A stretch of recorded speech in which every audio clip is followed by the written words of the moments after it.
Good morning, everyone. This is Dallas Sports 1977 coming to you here in Southwood. A beautiful day today. You can see the lake, and we across where the park is and everything. We're going to talk about the Dallas Cowboys for some apparent reason that the Dallas Cowboys is always in the lips of the NFL Network, NFL, ESPN analysts, haters like Stephen A. Smith, Shannon Sharp, Kyle Brandt, Dan Orlowski, Mike Kellerman, Kellen Cowherd, Kimberly Martin, Emmanuel Acho, and all these people that hate the Dallas Cowboys because for some, even in the negative, but even if it's positive, but mostly negative talk, they're going to talk about the Dallas Cowboys because they want people to look at their television shows and they want them to log in and see what they got to say because they think that their words are A plus or that is to the point and that they're always right when that's not true. Well, I'm saying this. It's time for the America's Team Nation and the greatest fans worldwide and one of the greatest franchises to ever been assembled by the late legendary Tom Landry and Gil Brandt and Ernie I can't think his name. His name was Ernie Stantler or something like that. And then the great legendary Alabama coach that won a championship in the 90s.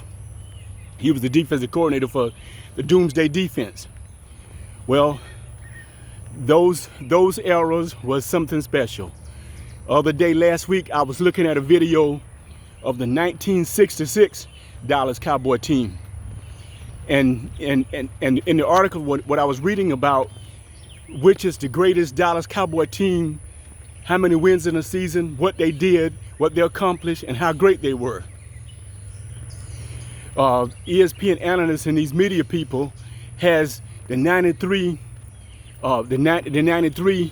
Dallas Cowboys as number one, the 94 or 95, 93, whatever it was, 92. The teams with Michael Irvin, Emmitt Smith, and Eggman on as the number one team. They're wrong. They are way off. They are way off and they're wrong. The greatest Dallas Cowboy teams to ever been assembled was the 12-2 in the regular season, the Dallas Cowboys of 1977 season. The championship Super Bowl was played in 1978 in January down in New Orleans, Louisiana, Superdome. The first Super Bowl championship played inside a dome against the Orange Crush and the Denver Broncos. The Denver Broncos quarterback was Craig Martin, formerly Dallas Cowboy quarterback.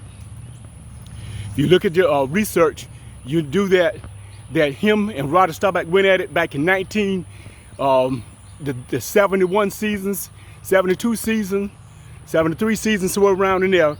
And Tom Landry at one time was flip-flopping and playing them each other play just like the Florida Gators used to do back in the day with Steve Spurrier used to do, and it wasn't working.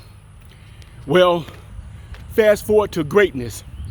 The greatest Dallas Cowboy team to ever live is the 1977 Dallas Cowboys, world champions.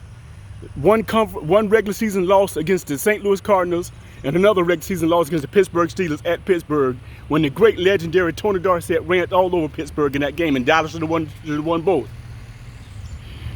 They should have been undefeated.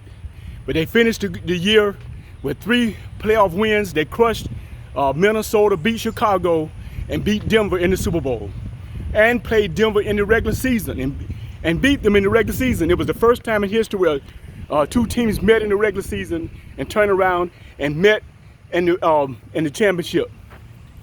But I'm saying this, it's past time right now for all you people out there that's doubting us Dallas Cowboys. It's time for the nation to come together as one and realize how great this franchise is. I'm speaking to all the youngsters out there, young fans that don't follow no history or has followed the Cowboys, know how great they were back in the 60s and 70s. The 1966 team were amazing. They averaged 45 points per game in the first 5 games. 45 points. Remarkable. They finished the season with a 12-2 record, lost 2 games in the regular season, but lost the championship against the Green Bay Packers. That's when I started liking them. Though that was a great team, even though they lost the championship. But the 77 Dallas Cowboys, in my heart and my spirit, all of you other great fans from at my era knows history, know that the 77 Dallas Cowboys is the best Dallas Cowboy team ever assembled. Better than Michael Irvin and them, even though they were great. They were great, but they did not have the #1 ranked offense and the #1 ranked defense at the same time.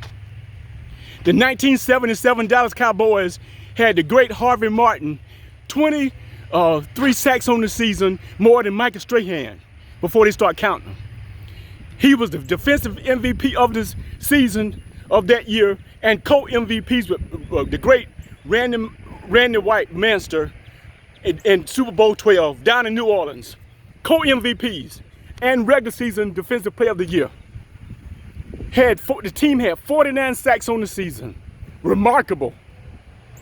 And then had the great Captain America with the great Tony Dorsett from University of Pittsburgh at tailback.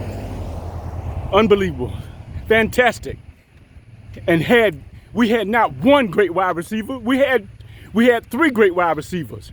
The great Drew Pearson, Tony Hill, and Golden Richards. 3 great wide receivers. And then a secondary receiver named Butch Johnson. If you know your history, you'll follow that. See what I'm telling the truth. That I'm not making up stories.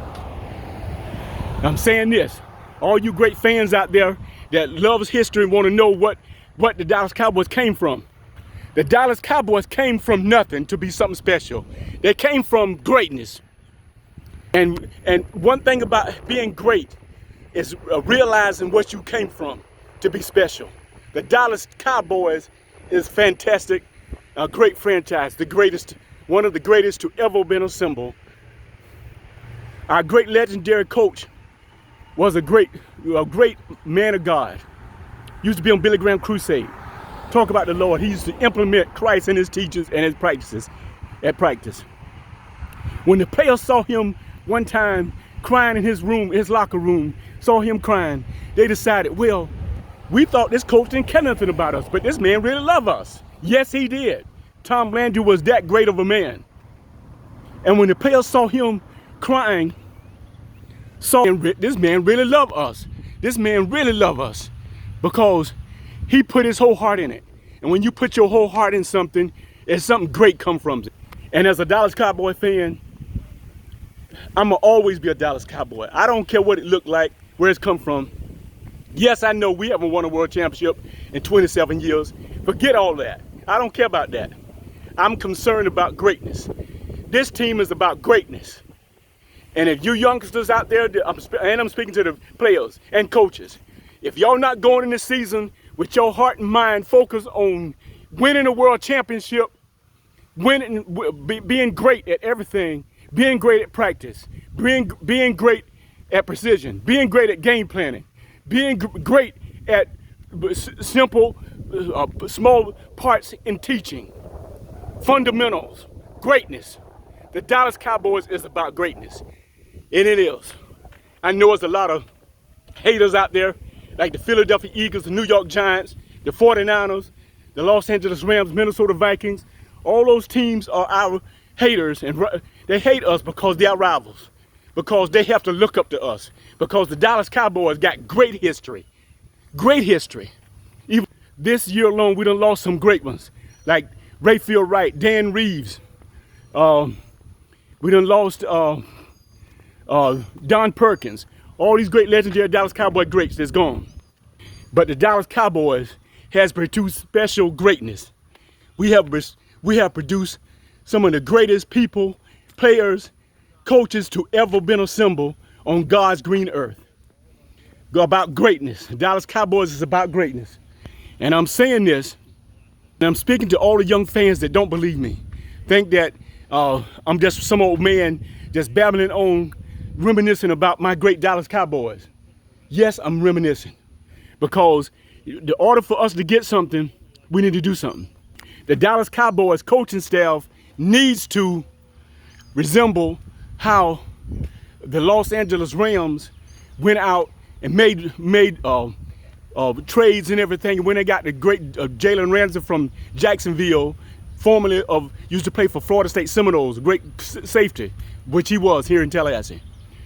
And we should have got him, but the Dallas Cowboys owners, they're refusing, are scared to do something special, scared to jump out the boat.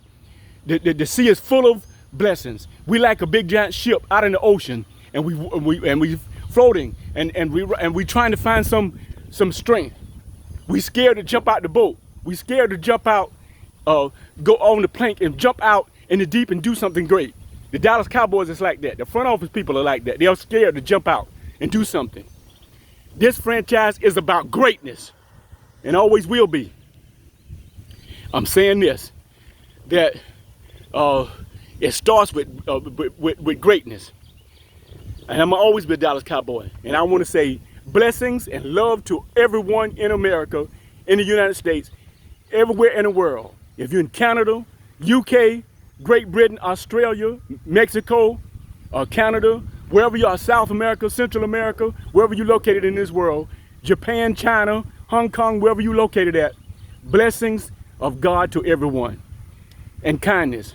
It's time right now to show love.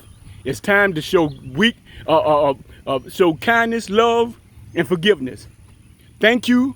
Log on to my channel. This is Dallas Sports 1977. I love you. Take care, and put God in your life, and love one another, and be great. Let's go Dallas Cowboys, and let's do something this year. It can be done. And stop hating on Dakota Prescott, because he is a great quarterback. Thank you. I love you. Bye-bye.